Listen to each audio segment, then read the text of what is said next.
Jake, you're on mute. Yeah, it's a hot start. That feels like the right way to start this recap show. But a belated welcome to ball watching, and the first ever time we've done this just straight after a game. And I think we picked a rough one to do. The emotions feel pretty raw right now after seeing what we just witnessed as the team took on the Chicago Fire. In the MLS fixture, our second game against them of the week, and our second straight loss against them. And what is just seems like it's compounding right now, this run that we're in. But Justin, I don't want to go too far. Any initial reactions before we get to our one-word summaries? I just want to have a little bit of a talk because this is literally 10 minutes after this game just wrapped up. It's pretty fresh. No, I'm going to let us get into all the details of it. I will say it was a fun game to watch. I will give it that. But I would agree, Jake. I mean, we're in a big slump, and I don't really know how to take it from here with these guys. I think it's showing how much that we're missing Klaus. And I think these guys are playing well. It was good to see Caden get into the game, but I just feel like we don't have an identity right now, in my opinion.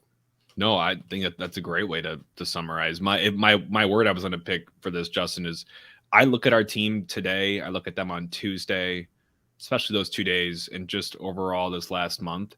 And I think we just look lost. We do not have, I feel like, great leadership out there right now. We don't have guys that are playing with demonstrating, what it takes to get things done, and that grit and that passion to, at least when things aren't going right, go out and scrounge something out, go make something out of nothing. We just don't look up to the challenge right now. And I don't think it's just Klaus being gone. I don't think it's, I don't know what to put my finger on as the total reason that I think this is going on, but we look really lost out there. And I feel like I'm seeing heads down. It just, not good vibes. Yeah, I don't even know if I have a word. I was literally thinking about it. I mean, it's quick. We're 10 minutes after the game, but shaky is, I guess, maybe I would say this team. I feel no sturdiness out of these guys. I don't feel comfortable on anybody right now. I agree. Besides Roman Berkey, I will say, great game. Nothing you can do about the goal there, but God, the rest of these guys, I don't feel great about any of them. To be honest, I love Celio taking guys one-on-one, but I still think that he probably needs to be a spark plug off the bench. The red card for Johnny, I'm gonna shoot him a DM anyways. I thought it was 2 great fouls. It also bad timing, but you got to end it there. And I know we always say that you just got to end it there third. I mean, well, we can debate it if you disagree, but I'm just going to go with shaky. Let's get into it. I agree. First, we got a quick comment actually coming here, Justin, from the Wow Really YouTube account saying Klaus comes back and hopefully solves our problems. I think he will help. I do not think he comes back and we're just what we were on our win streak. I think it's going to take a lot more than just Klaus. And if you're going to pin all your hopes or all your play onto one player, we've got issues in the team. We cannot be that dependent on one player. I do really think he's going to help. And I think the way we're set up to play, you need a point person like him that's strong and sturdy on the ball and that can just punish teams when given chances. We need 9s forwards that reward little opportunity. They can thrive off of minimal service. And we're seeing that gap right now because I like the effort Joaquini puts in. I think he's a really hardworking guy, but I do not think after watching this game, he can ever start alone as number 9 again. I'd rather see Caden Glover. I'd rather see Celio. I'd rather see a false 9 and start an Ostrak or a Jackson. I just think he's not a sole forward on his own. I think that's fair, but I would also say at just as much as we say we can't rely on Klaus, we also can't crap on Nico. No, right? It's just not, and you're not. He's not doing enough, but also there's not a lot going on around him. We That's need true. everything else around. I think Nico is putting in the work, but it's just we need something else. And and just like I said, just as much that you can't. We're missing Klaus. Yeah, that sucks. But also, Nico is doing what he can, but he needs someone else to help him. Yeah. No, I'm with you. I don't want to crap on Nico. I think he is definitely trying. I don't think that's his position. I think today was the biggest expose Chicago could have put on Nico Joaquini playing as a sole number 9. But let's get into it, Justin. Obviously, a lot of negatives to talk about today. I'm sure we'll spend plenty of time doing that. But to get to some of the positives that I think I at least tried to parse out of the game that we watched today was like you already mentioned, Berkey has been our rock, our linchpin, our sturdiest, most consistent player game to game. And without him, especially in that first half, we'd be talking about a 3-0, 4-0 defeat right now. There's no doubt in my mind. So I'm thankful for him.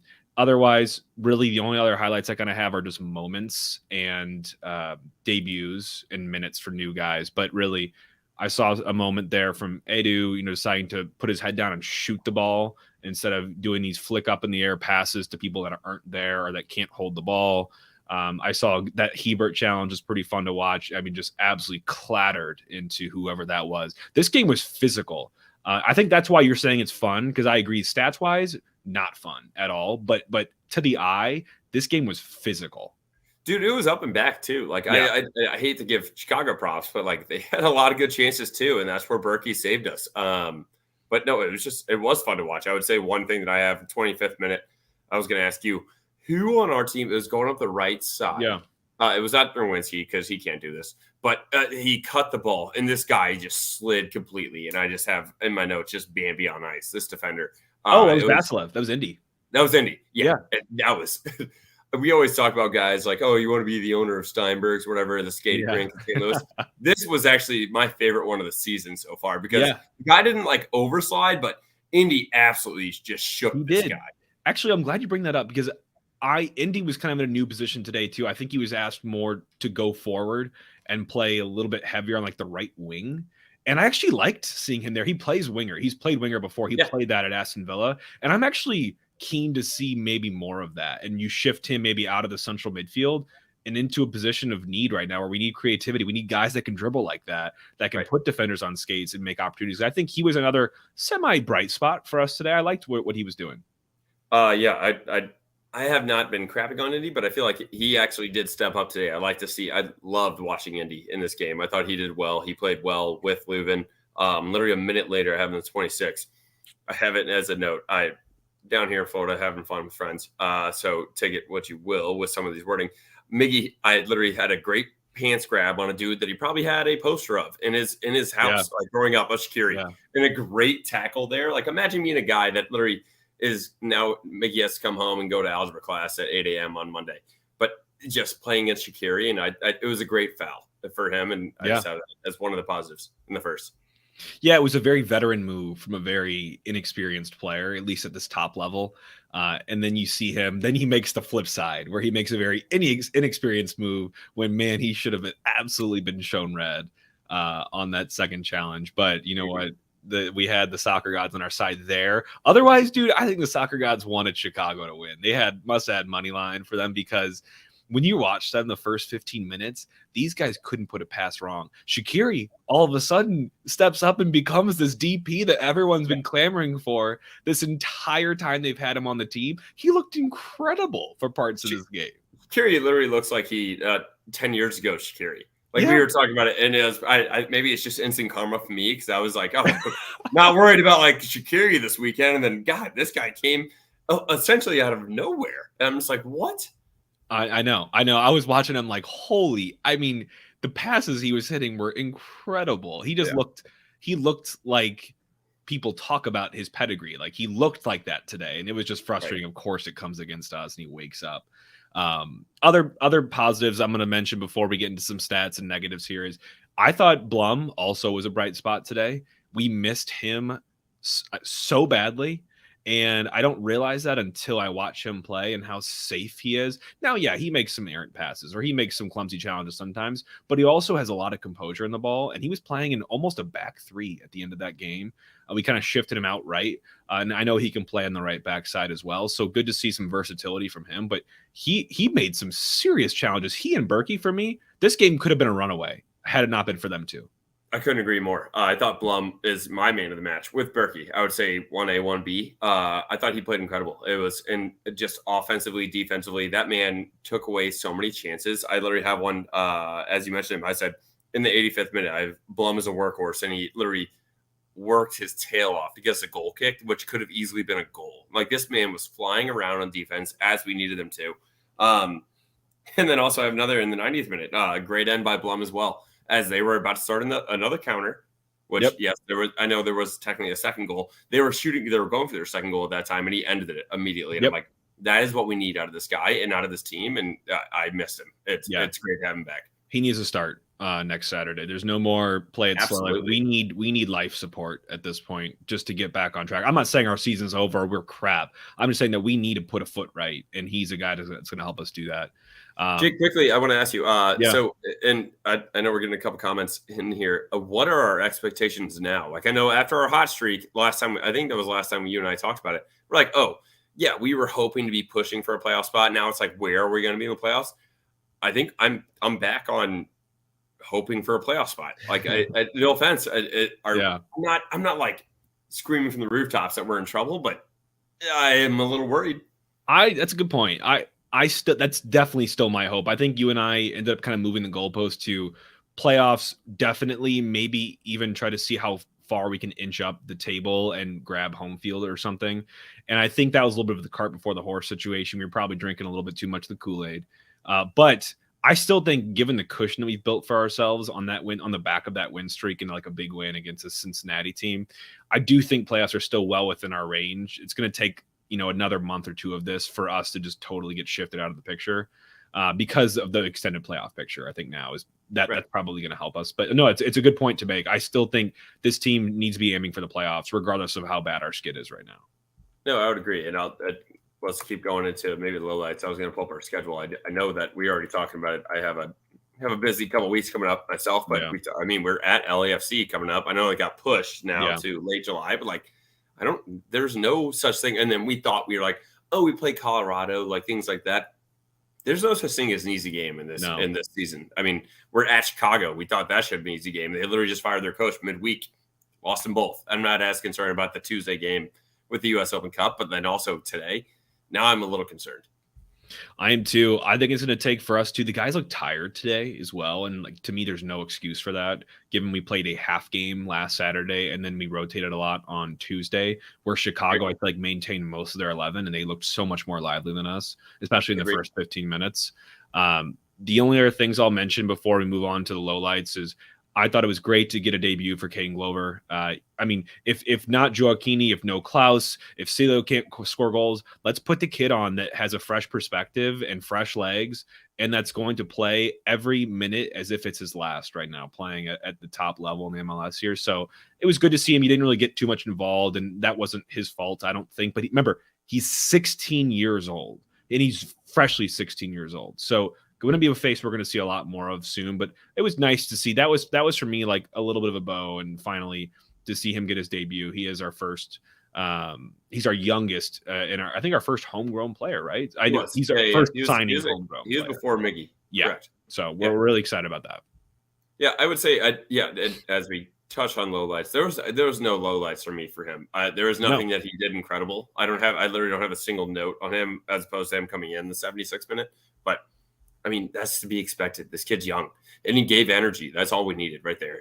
And he did what he needed to do, but it's just nothing else to touch on for him, in my opinion. Yeah, no, I agree. Lowlights, Justin. Obviously, every statistic went basically in favor of Chicago in this match. We had only a 0.35 expected goals, which is atrocious. Very, very impressive. We somehow did not lose by more than that. I mean, Chicago only had 0.80, but still. Just inexcusable, the lack of chance creation and how we just looked. We don't look like we could find the goal on the soccer field at this point right now. It's just we're not even close. Some of our free kicks that we relied on for opportunities, those aren't really going the same way they used to. We're not finding guys that are getting out there and throwing their bodies on the line for these challenges. That's frustrating. Our press wasn't even that great to me. I think our counter press was okay. When we lost the ball, I think we were really good to get back on it, but we made nothing of any of those. I will say though, Jake, I slightly disagree on the press side of it. I thought our press actually, I felt better about these guys. I felt like everybody, even when Stroud came on, all these guys were getting up high, and also they've been doing what we've been talking about, just ending things when that's true. Yep. But also we didn't get chances created out of it, and that's probably where you're talking about is, yes, we could press them high, but if you don't do anything with it, and what's the point? Yeah. Otherwise for the rest of the lowlights. 39th minute goal from them, but What a finish. I mean, outside of the foot, it was a lefty on the inside, outside of the foot. I mean, nothing. The guy just came on. Yeah, the guy just come on too. By the way, I saw Taylor Twellman put a tweet out saying, Johnny caught sleeping on the back post. You could definitely fault him for maybe he could have a better positioning, but take nothing away from that guy that scored that goal. I'm not sure. Mm-hmm. I mean, think about that from just physics perspective. This guy is running full head of steam at the goal. How is Johnny supposed to backpedal, catch up with that agility, and somehow get a foot out and stick? I mean, It was a perfect finish. Also, I'm going to go ahead and say, Jake, you give that guy another 9 shots at that. Not going to hit him. No chance. And then nothing. I'm not saying that it was like a once in a lifetime, but it was a hell. It was incredible. It was a great finish. Roman was in good position. He probably could have been a little bit goalie take from you. He maybe could have been in a little bit better position. I feel like he was covering more of the outside of the goal. I feel like he could have been a little bit more to the left, but also balls in the air. Like this guy just a great finish. I agree. That was a great finish. I don't really fault. By the way, I also think our center backs played fine. I don't think the center backs played fine. Berkey played fine, and Blum made an excellent substitute appearance. Otherwise, everyone for me is in the chopping block for the starting 11 next week. Like I don't think anyone played themselves and said, "Look at maybe Indy." Anyone played themselves and look at me. I'm gonna have a great performance against this team and try to get us out of this sinking ship. Right. The back line, I thought two center backs played well. Bartlett obviously came off. Looks like he was having some sort of cramping. Hebert, I think, played well as well. But the goal was not a defensive lapse. We looked we were going to get countered on it any second through most of the first half. I just, man, it was just tough to watch. I mean, because we had no outlet. Joaquin was on an island. He might as well have been in the Caribbean because we could not find him to save our lives. And when we did find him, either he was trying to flick and get it to someone else really quickly or find the next ball, because we only had possession for I wanted to see our longest possession from the night, from this afternoon, dude. It could not have been longer than 30 seconds. No, I'd agree with you. We have a comment from Jack here that I saw earlier. I couldn't remember if he already posted it up or not, but Nico does need to stop trying to draw fouls. That man, he's a strong dude and he's quick. Take these guys on. Stop doing the half flop, whatever. I mean, and like I said, it's nothing against him because he is on an island, like you said. It's tough, but I don't know. I would say also the last thing I want to say before we get into anything else is it's not Johnny's fault on the red card. I loved the second foul. Unfortunate timing. But also, no offense, it could have been a red, just a straight red. Johnny came in, cleats up, knee high, but he ended it. And that's what you need to do there. I'll take it. Fine. Unfortunate that it was a second yellow, but nothing you really do against there. The only other low light that I have is Nerwinski. That guy, I need him, if he's going to want to solidify himself as our right back, he needs to take his space. He needs to dribble. I had, in the 54th minute, he had 40 yards in front of him. As opposed to dribbling it, he tried to play a pass up to Nico's feet 45 yards away. It's like, dude, take the space yourself and do a little 1-2 with him. Get up there. And he has the skill to do it. I just want some confidence out of that guy. That's what you're seeing. I feel like they're asking Johnny to do too, because I think there were some moments where Johnny was caught off the field because he does carry the ball and he does progress forward. So Johnny gets up. Yeah. And that's what I love about it. Johnny's in the attack. Such hot takes, you muted yourself. I just got an alert that my USB cord came out. Sorry. No, you're very fine. Hot takes, and probably should be muted after that one. Sorry. But the last thing, not the last thing, before we go into some of the themes I want to take away from the lowlights here is, what do you think about that sequence in the 29th minute with the Kai Kamara high kick from Hebert? Let's just take it one at a time. Definitely a dangerous play. Ref should have blown it dead, and that one's tough, right? We talked about this, Justin, where the boot meets the head. Who has the right to be where and at what height? And I think that's an iffy one. I don't think they're going to call that because it is such a controversial thing. Like, where do I have the right to put my leg? I think for me, it's even with your hips. That anything higher than that gets to high boot territory. Yep. But putting your head down there is also pretty dangerous. So I like the no call. I'm glad they reviewed it. Apparently, they reviewed it with this VAR. Still have no clue. That's just saw nothing myself. Yeah. But the second thing, the then, what was it, a boot or a clearance or a punt, whatever it was, that went out to Celio, and I think Tehran or who it was that just cleaned his clock about 3 hard seconds after the whistle had already blown dead to make sure Kamara was literally alive.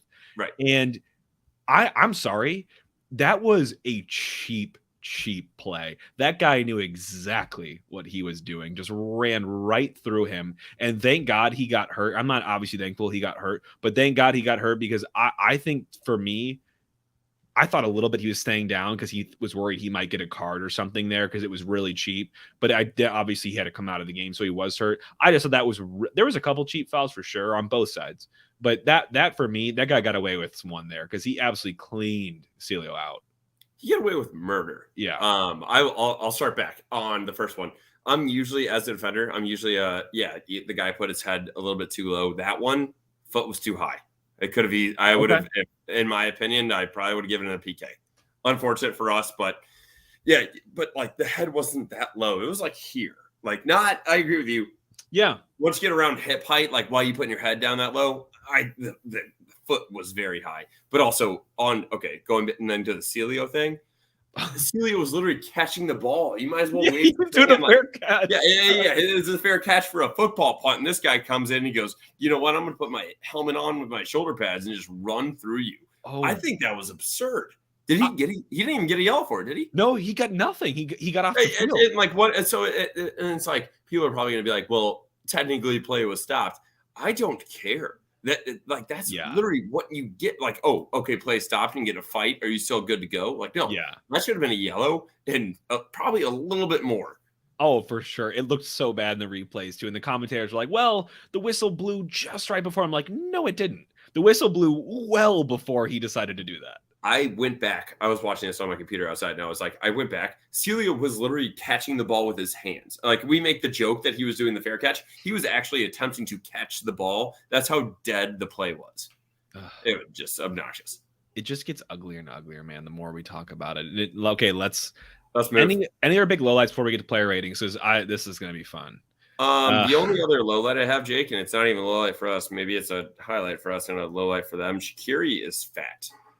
That man's a plump boy. It's frustrating to me that he actually finally showed up for the first time. Yeah. It says he hit the MLS in our game. That man is just overweight. Yeah, so he's a big fella. He's a big fella. He doesn't have the speed he used to, but now I feel like the way he plays and the way they have him playing, he's kind of just like a pass and a chance creator. But it worked. But also, I will say when I say that was not, it was an observation that I was watching the game with people that have not like watched a couple of our games where he goes, wow, who's that Oompa Loompa dude just like running around the midfield for Chicago? And that was him. So sorry, I have to get one dig in there as we got destroyed two games in a row. Fair play.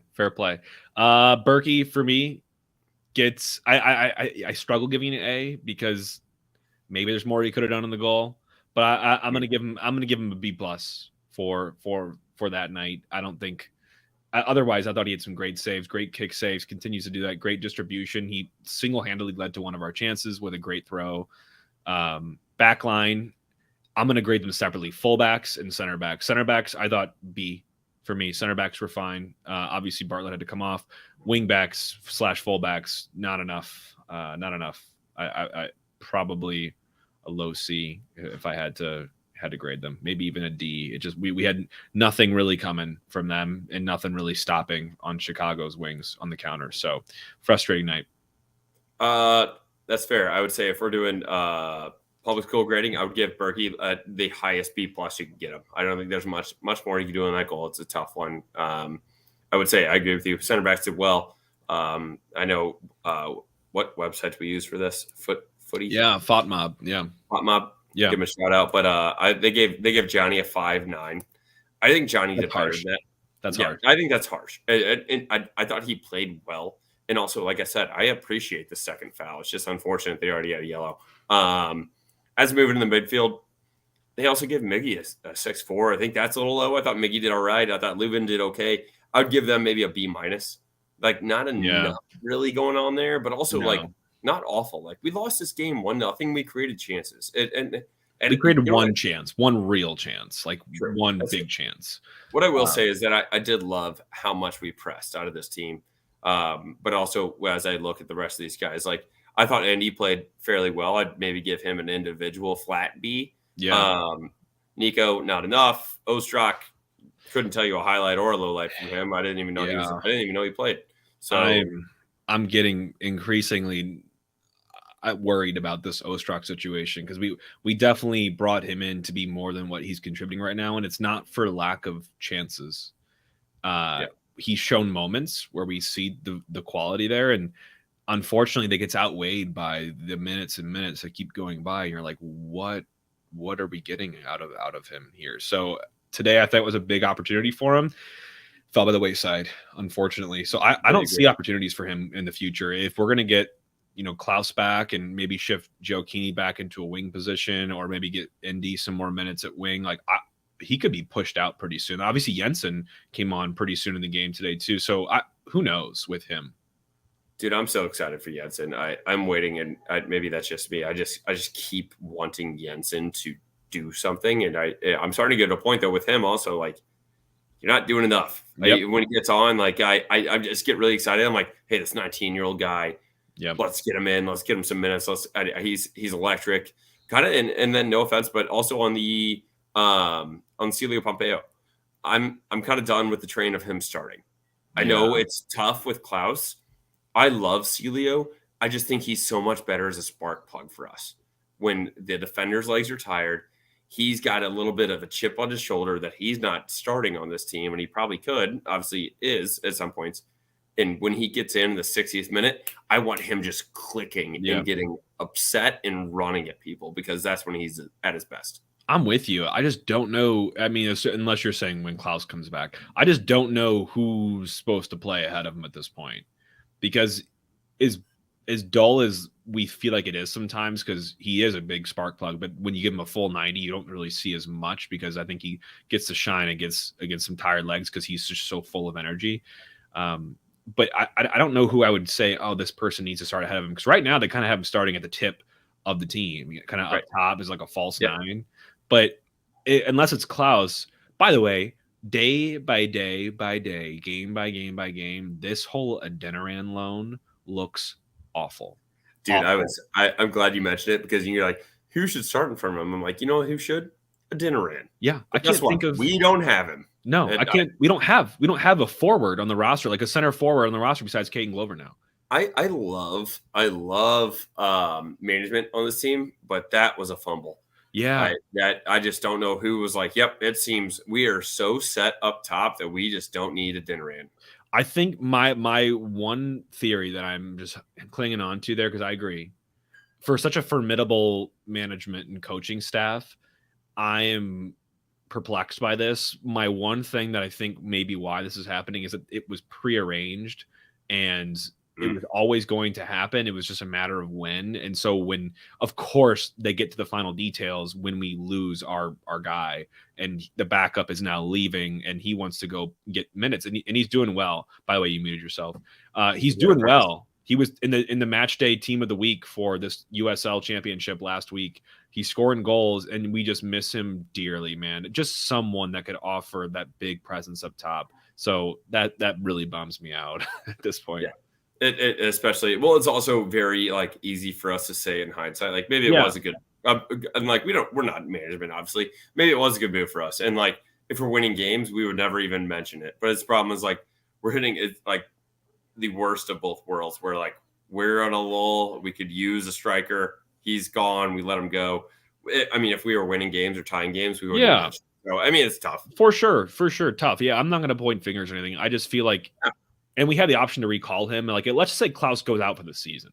We have the option to recall him under those types of conditions and bring him back in. I think that would be a very, very last-ditch thing to do.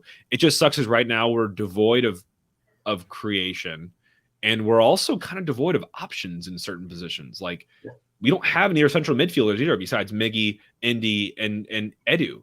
And then Blum, now that he's back. But like, I know Akil could step in there. We saw that didn't really work out that well. We're devoid of options at center forward. Like, we're kind of, our hands have been dealt, and we just have to make do at this point. And I think we're good enough to make do, but we have to find the right winning combination, because it's just not there right now. I'm gonna give it a positive spin real quick, because it has been a negative lull for us. And fans, I want everybody to just be like, hey, we're gonna be all right. Yeah, I will say.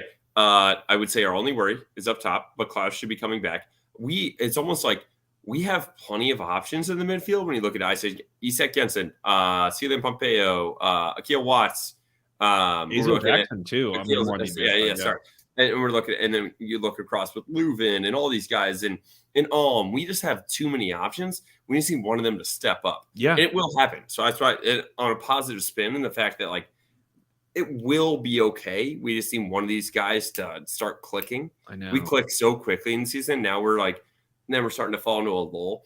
I'm not as worried about our midfield. I think we have too many guys. Yeah. Also, we saw Yarrow again today. We didn't even mention that. He looks good too. I like that. He did great. We have plenty of center backs. We have plenty of midfielders. We just need someone to own it. And that's our. It's kind of like, obviously that's a problem, but we're not short of guys that could own it. We just need someone to step up. I agree. We need some accountability. And I saw a good comment here from Michael. I'll put this up here right now. So basically, I mean, we look ahead. So our next game is next week against the S-Words out west. They're coming here to City Park to play us. And if I'm them, I'm salivating at this opportunity because they could just pile on to what's already been kind of a downhill slide for us. But if I'm us, positive spin zone here, would be quite a way, an emphatic way to turn this all around against an opponent that's kind of been in this run that we're feeling right now for almost the entire season until they beat Seattle last week. So this is going to be always going to be a gritty, big rivalry filled match. And we're not going to force anything. It's just going to happen naturally. But this is a big opportunity for both teams coming in there to just grind out the 3 points because we both are going to really, really want it. We already knew this was going to be a big game, but now this game, it's not just a big game. It means something to both teams. I agree. I would say I completely agree with Michael on this one. The one thing that I will say that I feel confident about is the fact that we just played 3 road games. The boys need to get home. Yeah. Let's get home.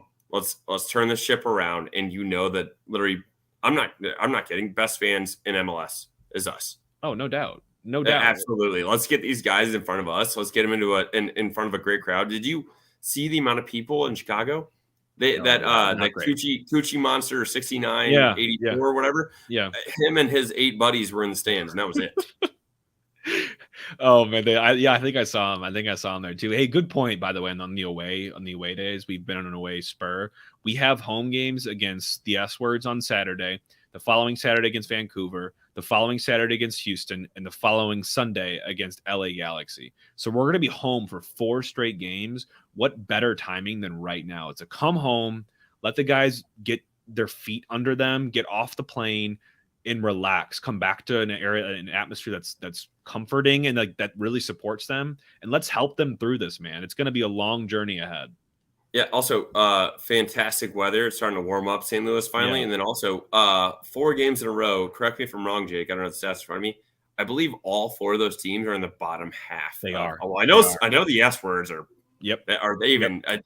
If there was a table, they might not even be on it. I believe Houston's below there. I think Vancouver is, and I think the LA Galaxy. I think they're all the bottom half of the MLS. Yeah, let me verify. Yeah, that is right. I mean, at least oh no, you're right. Yeah, every team on there is also well below us, just by itself. So like, this is the perfect scenario for us to come home, play against teams that are at least statistically and on the table worse than us, and in a home environment. If we can't correct what's going on in this home stretch, then I have some serious worries for the rest of the season for us. But this is the perfect opportunity, the perfect storm.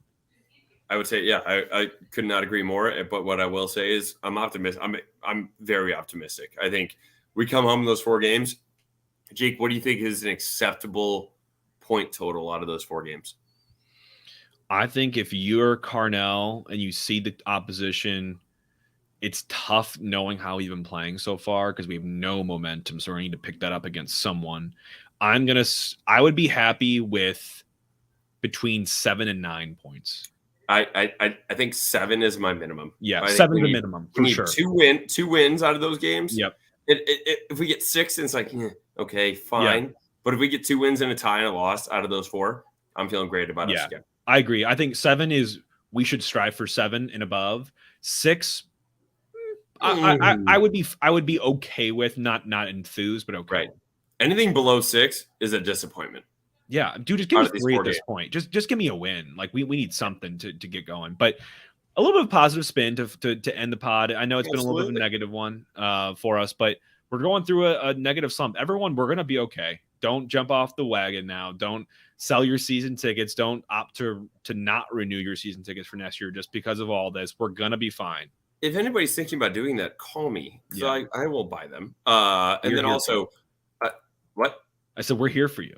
Oh, absolutely. And then one thing I'll say, as the weather's getting warmer, you know what's going to taste even better? Some frozen Irish coffees from the pitch. You just walk right out of the door with them. It's going to be hot outside, and now you get some ice cream while you're at the game or walking around the game. So get to the pitch. It's been phenomenal. I'm out of town, but you know where I'll be all week next week. And then with that, Jake, also before we completely round it out, predictions. We both had a 2-1 win. That hurts. Didn't work. You had City score in the second half. Should have happened. And I lost the biggest single bet of my life on City double chance. So prayers for Justin. Don't bet and drink. It hurts. Don't bet and drink. Love it. Great lesson learned today to round us out, Justin. Hey, if anyone's listening, send some prayers out for the big man. He definitely lost a little wad of cash here, but you know what? We're gonna make it up next weekend. That's what we're gonna do. I'm in Fort Lauderdale. I'm going to a wedding tonight. I'm having a great time. It'll bounce back. Also, I will quadruple down on us beating the S words next weekend. Bam. Not even going to be a close one. Let's get back at it. There you go. All right, we'll catch you all on Wednesday. Thanks for tuning into this little Saturday raw recap of this awful match against the Fire. We'll be back though. We'll be back on Wednesday, and this team will be back on Saturday as we take on the S words in a rivalry showdown, one for the ages. But until then, while watching, signing off, take care, everyone.